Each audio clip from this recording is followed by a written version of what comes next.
Bueno, yo, por seguir hablando de política exterior, ahora el tema de Afganistán ha tapado dos temas que son bastante importantes. Yo soy de la línea de la Concepción, entonces Gibraltar es un tema que he leído su libro Ah, bien. y la verdad Gibraltar es un tema que me toca muchísimo. Usted le dijo al ministro de Exteriores británico, Gibraltar español, usted lo dejó todo atado y bien atado. Usted dejó que la Unión, lo dejó todo con la Unión Europea apoyándonos.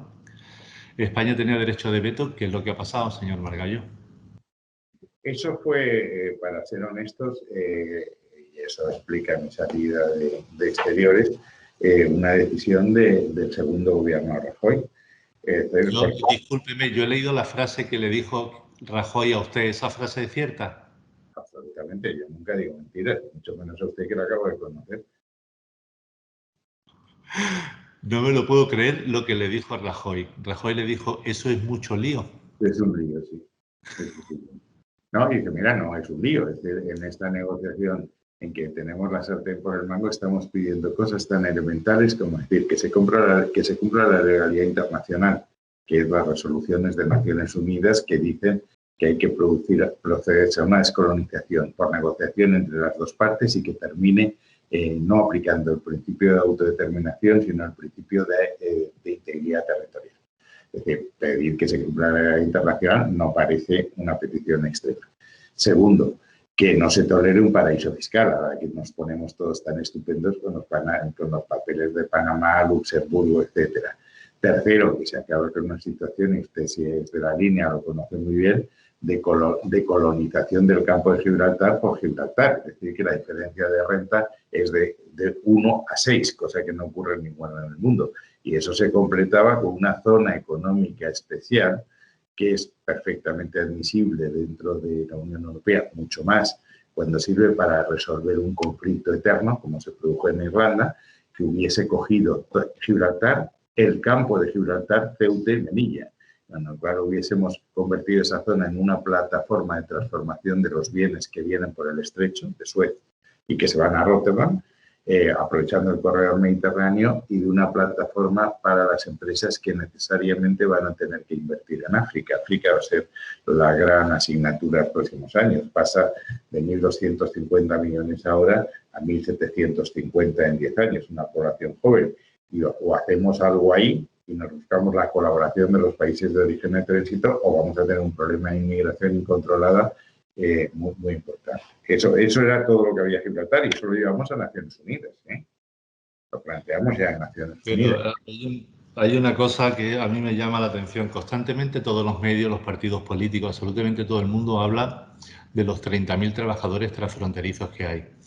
Durante la pandemia solo se permitió pasar a los trabajadores que tenían contrato y no llegaron ni a 3.000 los que lo hicieron. Por lo Ahora tanto, voy a todo acordar esto está montado. que cuento cuando yo me fui a planteárselo a la entonces presidenta de la Junta de Andalucía, Susana Díaz, el problema es que con estos controles que estáis haciendo en las fronteras, cuando llegamos a tener un contrabando de 26 millones de cajetillas al año, estas criaturas, refiriéndose a los trabajadores, tienen problemas. Digo, si ese es tu problema, resuelto. Que les creamos un carril en que no haya controles para los que se acrediten como trabajadores en Gibraltar. No pasaron de 50. Claro. Entonces, hay algo que falla. Entonces, hay una No, idea, falla todo, es decir, pero que no mire, hay voluntad política a nivel nacional y que gran parte de las fuerzas vivas del campo de Gibraltar lo que les preocupa es el día siguiente. Es decir, que yo lo entiendo, es decir, de gente que vive fundamentalmente de la roca. Pero mi tesis era que si se hubiese aprobado este plan y hubiésemos puesto en marcha esa zona económica especial, eso hubiese dado trabajo al día siguiente, porque había que hacer muchas cosas. Había que conectar, había que hacer un aeropuerto como Dios manda, conectar el aeropuerto de Algeciras con el corredor mediterráneo, adecentar una zona en que no se va a establecer ninguna empresa si eso sigue estando como está, que usted lo conoce también como yo. Es decir, eso tenía solución. E incluso había gente de Gibraltar que lo entendió. yo, fíjese, yo creo que los dos grandes problemas del campo de Gibraltar y del sur de España se radican. Esto lo explicó Eric Martel, que fue aquel que fue embajador de español en Gibraltar. Dijo, Gibraltar es como si a un gran centro comercial se le permitiera vivir sin IVA. se harían inmediatamente ricos, arruinarían todo lo que tienen alrededor, generarían empleo. Entonces, para mí, el concepto eran dos: igualar el precio del tabaco, igualar impuestos de sociedades, y a partir de ahí hablamos. Pero nadie lo dijo. No, si es que O a nadie no hizo caso. en esa zona económica especial se hubiesen igualado todos los impuestos, pero a la baja, porque al ser zona económica especial hubiese habido excepción de impuestos para aquellos bienes que saliesen a la exportación, es decir, que se transformasen allí y saliesen a la exportación. Es decir, eso era, a mí me parecía evidente.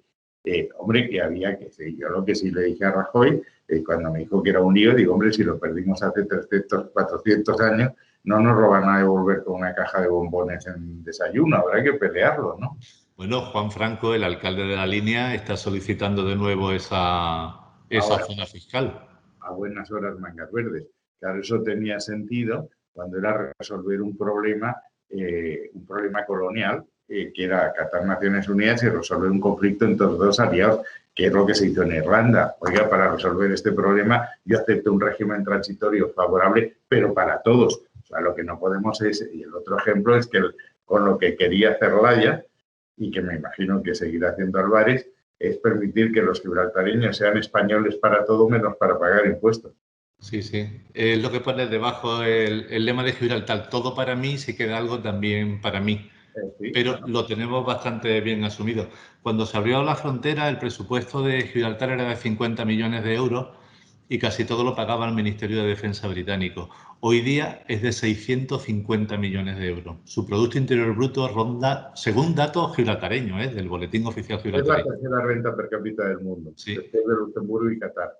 Y entonces, en el año 82, la línea tenía un 20 y tantos por ciento de paro y nuestra renta era un 20% inferior a la nacional. Y seguimos igual. Entonces, cuando alguien viene de fuera y me dice que Gibraltar crea riqueza, yo me encojo de hombro y digo, a Gibraltar le crea riqueza, pero no al campo de Gibraltar. Y una vez hicimos, en 2019, hicimos una encuesta sobre 400 linenses. La mitad nos dijeron que no tienen amigos gibraltareños. Un 65-70% que nunca entra en Gibraltar o casi nunca. Y el 87% nos dijo que en todas las negociaciones era Gibraltar la que había salido beneficiada en absolutamente todo. Todo. Pero todavía no estamos esperando que alguien haga... De hecho, fíjese, acaba el gobierno de Pedro Sánchez estrenar un sistema de reconocimiento facial en la frontera que ha costado 6 millones de euros para que el tránsito sea todavía mucho más fluido, porque eso es lo importante, que el tráfico sea muy fluido. Pero en fin. No, pero es que el problema, el problema, vamos a ver cómo lo resuelven, ¿eh? Porque los controles, es obvio que con la solución que habíamos propuesto nosotros no había verja.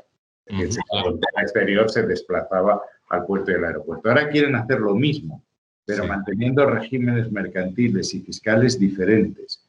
Sí. Y eso no sé cómo se hace, porque lo que están discutiendo es si en los controles que van a estar en el territorio ocupado, en el territorio británico, va a haber o no funcionarios españoles.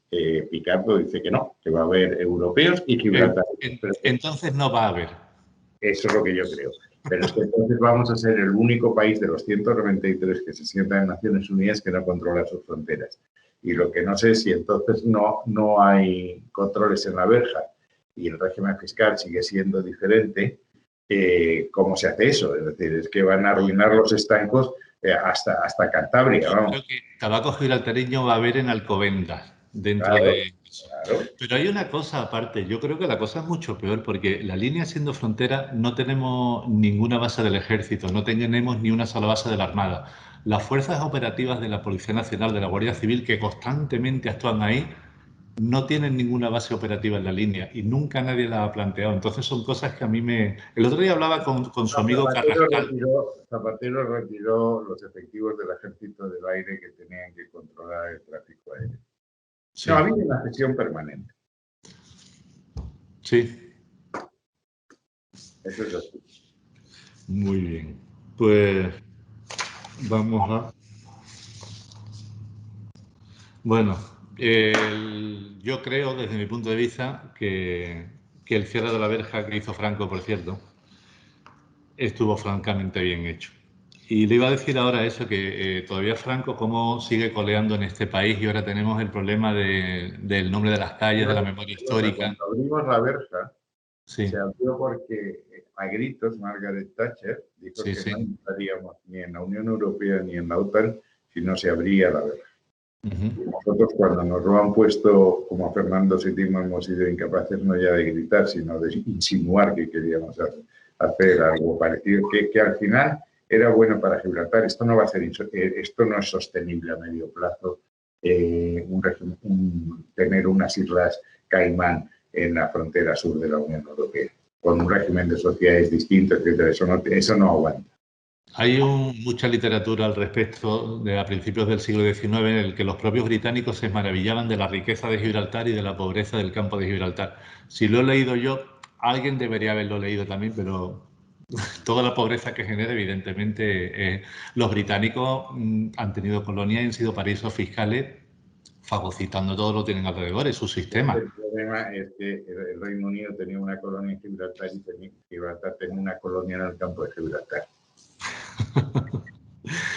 Bueno, que quería decirle también, se han cumplido ahora 100 años del desastre de Anual en el 21, que por cierto creo que usted tenía un familiar en el batallón Alcántara, ¿verdad?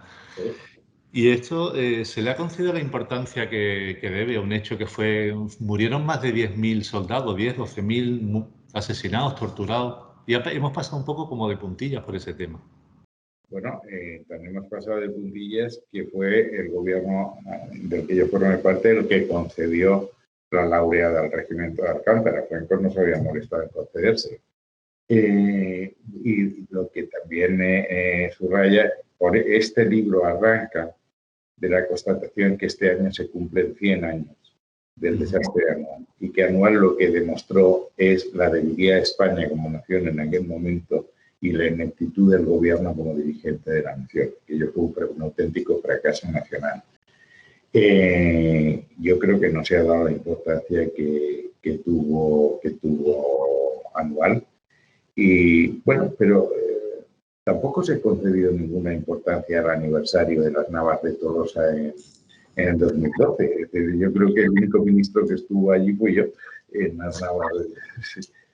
Somos un país poco dado a celebrar nuestras señas de identidad. Nos da todo mucha vergüenza, ¿no? A menos que haya fútbol de por medio, sacar la bandera o... Por eso hicimos la marca España, que lo primero que hizo este gobierno fue cargarse la verdad.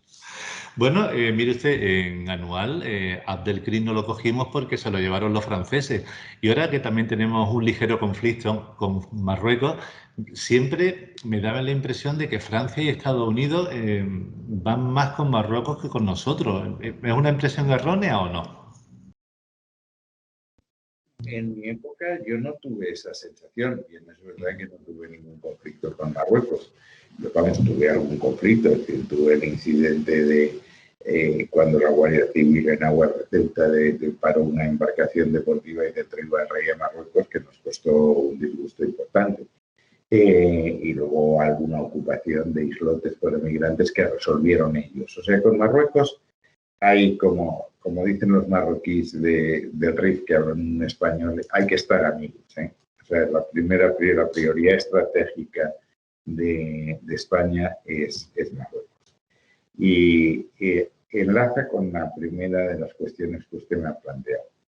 A mí me preocupa que la derrota de Occidente y el triunfo de los talibanes en Afganistán suponga un recrudecimiento de los movimientos terroristas que amenazan el Magreb. Mali, Níger, etcétera, todo el Sahel es una zona muy, muy compleja. Y el Magreb está en una situación muy complicada. Libia sigue siendo un no país.